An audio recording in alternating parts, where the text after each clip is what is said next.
Good morning. I'm going to try that again. It's a little sad. Good morning. One more. Good morning. There, I'm feeling a little bit better now. I can't tell you how impressed that I've been with the quality of the speakers and the quality of engagement. I just want to thank everyone for your contributions on day one and a lot more coming forward today. There's three things that I want to cover, and Denise has a few others, but I want to share a quick story to start. I also wanted to talk specifically about the agenda, and I'll share why in a minute. And I also want to introduce a short video after Denise covers a few things.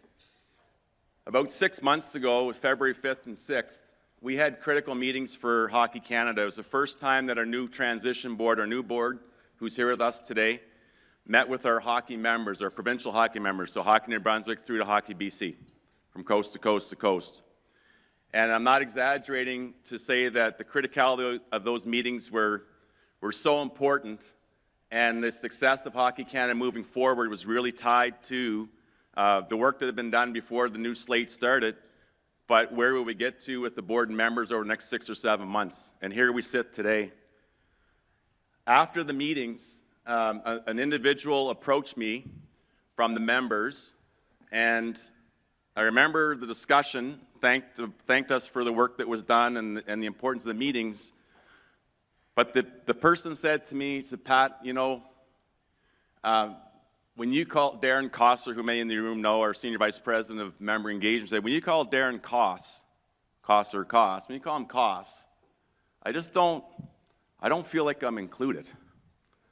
And I remember thinking, I appreciate the gift of your feedback, and I mean that with all sincerity, but I didn't really understand it truly because while I respect this person highly, we're not really close, and I can tell you that I am the master of nicknames and I have been since I was probably 7 or 8. And yesterday, the light bulbs went off for me and I understood the comment finally. And when we talked about inclusivity and exclusivity and outside and inside, I thought a lot about that, but particularly around nicknames, I realized that I am the worst of the worst. And to confirm that, on the lunch break, there was 5 people that said, you know, when we were talking about nicknames, I immediately thought of you. So I've got 2 choices here. I can either come up with 161 nicknames between now and 12:30, or I can be a better version of myself, and that's where I choose to be. So that's what I'm going to try to do.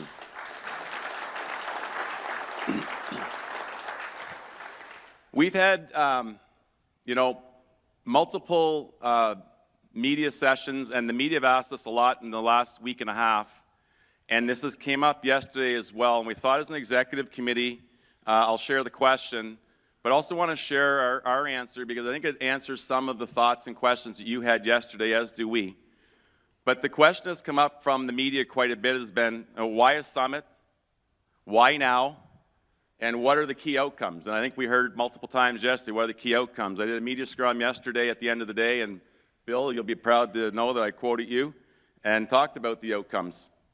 So I want to just talk a little bit very quickly about the agenda and the why and some of the outcomes. You know, Dr. Fowler, you talk about disruption. I don't know where Teresa is hiding. I know she was over here yesterday.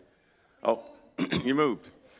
You talk about disruption. When I think about disruption, I think about Uber, I think about Airbnb, I think about Amazon, I think about Netflix and Blockbuster. I can tell you last August, when it comes back to Hockey Canada, one of the things that we talked about was, we need a circuit breaker, and disruption, basically, essentially. And we were in no place at that time, as you all know, to be talking about having a summit on the culture of the game. But our disruption is here. It's about changing our culture. And the discussion we had at that time, as we did the very first day our new board started on December 17th in an afternoon onboarding session, the very last thing we talked about was that we need to change the culture of the game. We're doing a lot of work on symptoms, but we need to get to the root cause analysis of the culture of our game. And so it needs to be an agenda that was not created by us. It needed to be an agenda that's based on research and data.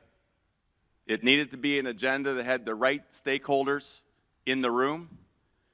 It needed to be an agenda that causes us to be incredibly uncomfortable in order to move forward. There's a number of things. And so based on research and data, that led us to Dr. Fowler. And you know what? We're in the right place because of you and a number of others, so thank you very much for that. The other thing I would say, you know, who was going to be in the room? We've turned some people away. That may sound difficult, but we had to have the right audience in the room for the first summit.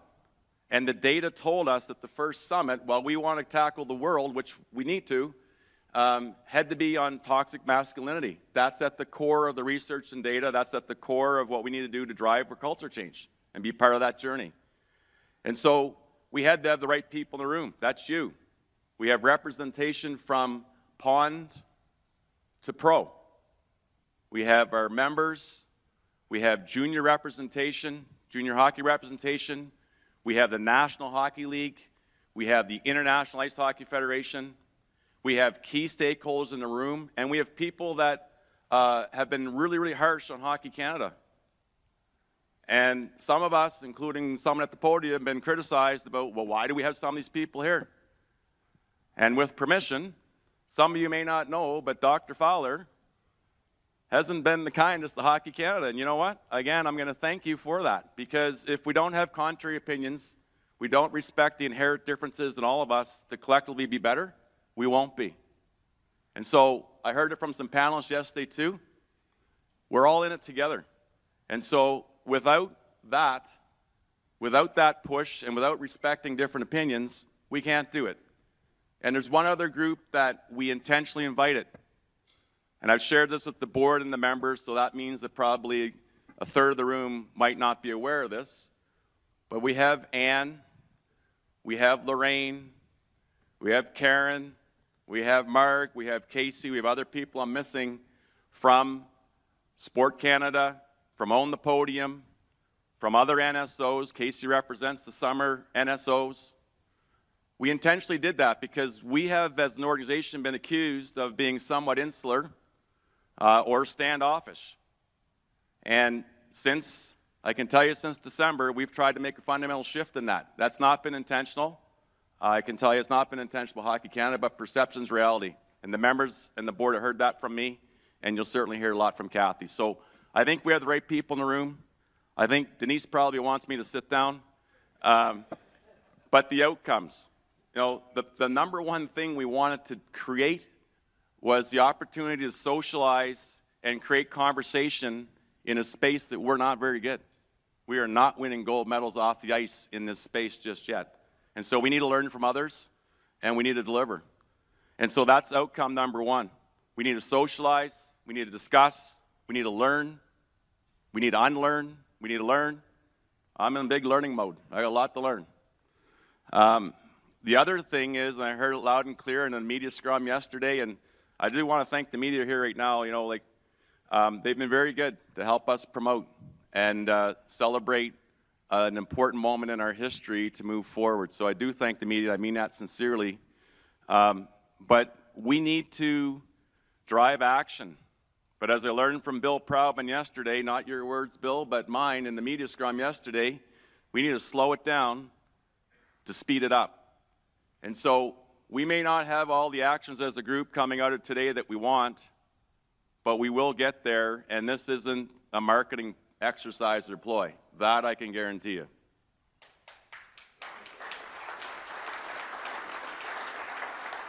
So I'll turn it to Denise for a few minutes. Denise is very humble and quite bashful, and she won't like this, but I can tell you that she's one of the critical drivers behind all of this, and she'll crack me after the meeting. But without Denise, we wouldn't be here today, and I'll just leave it at that and turn it over to Denise.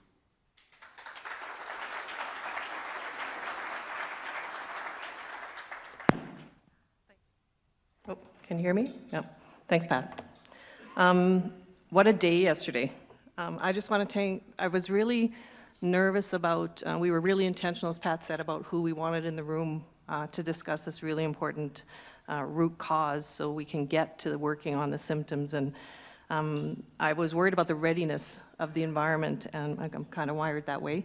But wow, thanks everyone for your engagement, showing vulnerability and the courage to self-reflect, because I think all of those are going to be really key for us to move forward around culture change.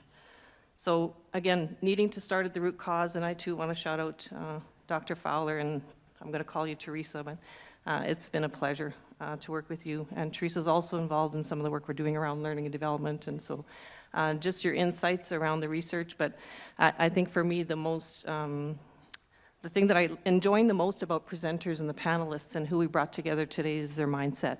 And I really enjoy working, and I seek to work and surround myself with people who have a growth mindset and who understand, yeah, we got here somehow, but with the right mindset and a view forward, imagine what we can all achieve together. So I like that we're shifting to really being research informed as we go through the journey of culture change.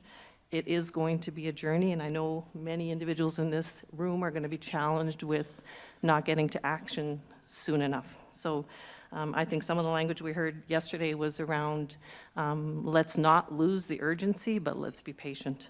So I think yesterday really we gained clarity around current state and how we got here, and I think that's really important.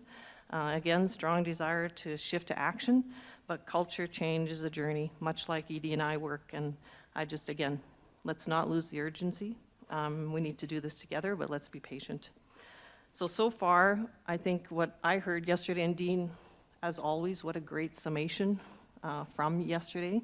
But I think our role as leaders is to start with self-reflection. I think we heard a lot about clear the runway, and I would say that we all own that. I think we all have a part in identifying where we can remove barriers and clear runways for positive change. And I think we have a role as a whole hockey ecosystem. Hockey Canada is not going to do this alone. We can't. So just how are we all going to collectively start to align or continue to align so we can get to future state? And I think part of the work that's going to come out of the next day and a half is going to be really about, now we've described current state. I think we really got to get to where do we want to be, and then what's the journey to get there. So I'm going to ask you one thing around, and Bill, you're going to love this.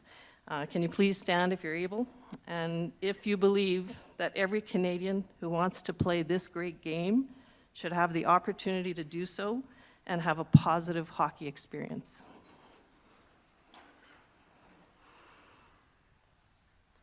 And now as leaders in this hockey ecosystem, we all play a role, whether we work directly in hockey or not.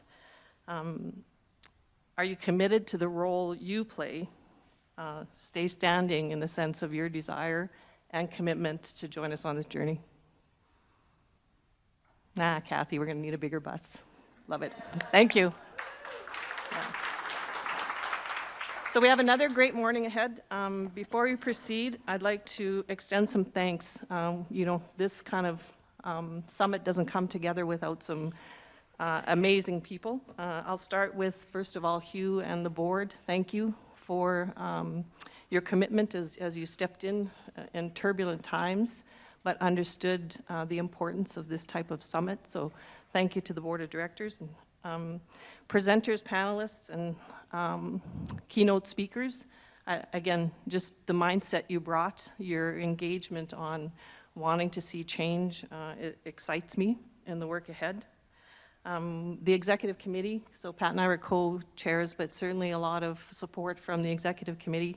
You're seeing it on the screen. I won't read the names, but just important around keeping it true to the context, in the sense of many people thought we should kind of expand the topic, et cetera, and there was a large amount of support for me within this group to stay true to, we need to have the conversation about toxic masculinity, so thank you. And I really want to call out Krista in the sense of representing the member voice at the executive committee, because I think from Hockey Canada's perspective, the whole hockey ecosystem is important, but there's not much we can achieve without our members, so shout out to them as well, and the significance they play in positive hockey experiences. Then there was the planning committee who, oh man, I learned lots. You know, Con and Terrence were the co-leads for our planning committee. The amount of work behind the scenes to get us to where we are, and what struck me was the commitment to this event being as successful as it could be, and that every attendee enjoyed their experience here. So everyone on that screen played a significant role, and thanks to Con Terrence for leading this group, coordinating and giving all of these attendees the experience they're getting. So thank you to everyone.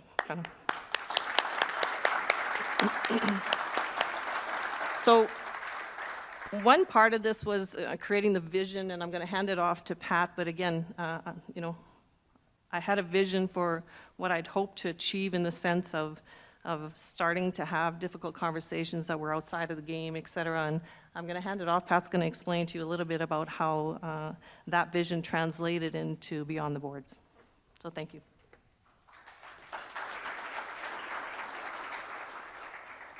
Thanks, Denise. And Denise got mad at this too. She doesn't love the public speak, so I think we can give her another round of applause because that was awesome.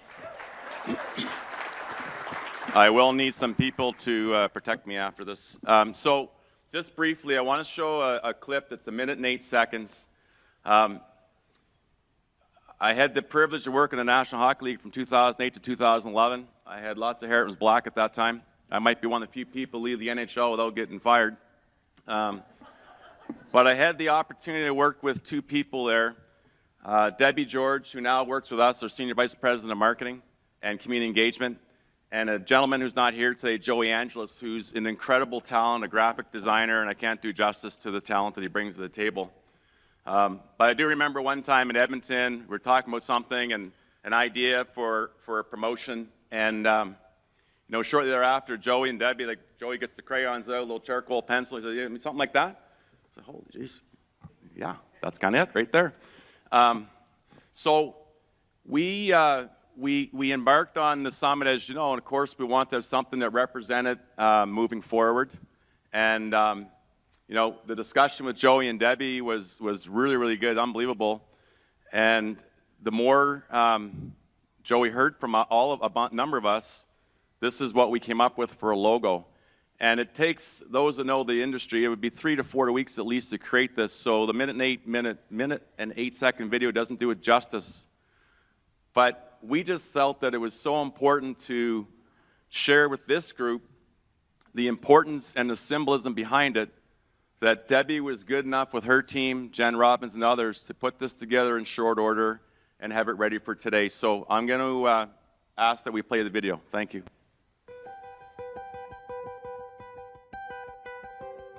Much like the summit itself, the brand for Beyond the Boards needed to evoke a sense of vulnerability, of discovery and discussion. The inspiration is drawn from what we hope to accomplish, to reflect, learn, and focus on how to make hockey more in the future. The logo includes 4 key elements. The open bench door, symbolizing an invitation to engage in open, authentic conversation. The puck, signifying the game itself and the goals we aspire to achieve. The speech bubble, emblematic of the dialogue that propels us towards awareness. And the lowercase text, representing an open approach, one where we don't have all the answers, but are challenging ourselves to help find them, brought together by a color that signifies self-reflection. The Beyond the Boards logo serves as a guiding light for the transformative change we aim to bring to the hockey world.